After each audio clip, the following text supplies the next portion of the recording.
Hi friends, welcome to killer channel. Friends, ఎవరైనా మా ఛానల్ని సబ్స్క్రైబ్ చేసుకోకపోతే సబ్స్క్రైబ్ చేసుకోండి. ఎవరైనా మీ డాగ్స్ అమ్మాలనుకుంటే మా ఛానల్ వాట్సాప్ నెంబర్కి మెసేజ్ పెట్టండి. ఫ్రెండ్స్, ఇవాళ మీకోసం ల్యాబ్రాడర్ మేల్ అడల్ట్ డాగ్ తీసుకురావడం జరిగింది. ఇది ఈ భద్రాద్రి కొత్తగూడెంలో అవైలబిలిటీలో ఉంది.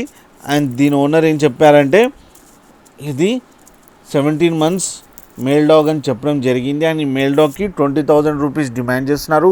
అండ్ రేట్లో స్లైడ్గా నెగోషియబుల్ ఉందని చెప్పడం జరిగింది. అండ్ ట్రాన్స్పోర్టేషన్ ఫెసిలిటీ అయితే ఒక 15 kilometers దాకా అయితే ప్రొవైడ్ చేయగలమని కూడా చెప్పడం జరిగింది. అండ్ ఈ ఓనర్ పేరేమో ప్రశాంత్ అని కూడా చెప్పడం జరిగింది. ఫ్రెండ్స్ మీరు చూడొచ్చు కింద డాగ్ ఎంత యాక్టివ్గా, ఎంత హెల్తీగా, ఎంత క్యూట్గా ఉందో. దీనికి వ్యాక్సినేషన్స్ అన్నీ అప్ టు డేట్ ఉన్నాయని చెప్పడం జరిగింది. ఫ్రెండ్స్, మీకు ఎవరికైనా నచ్చితే టైటిల్లో కాంటాక్ట్ నెంబర్ ఇస్తాను, కాంటాక్ట్ అవ్వండి, మాట్లాడండి, తీసుకోండి ఫ్రెండ్స్. అలాగే ఒక్కసారి డీల్ సెట్ అయిన తర్వాత అన్ని డీటెయిల్స్ చెక్ చేసిన తర్వాతనే మనీ వేయాలని కోరుకుంటున్నాం ఫ్రెండ్స్. అలాగే మా ఛానల్ని సబ్స్క్రైబ్ చేయడం మాత్రం మర్చిపోకండి ఫ్రెండ్స్.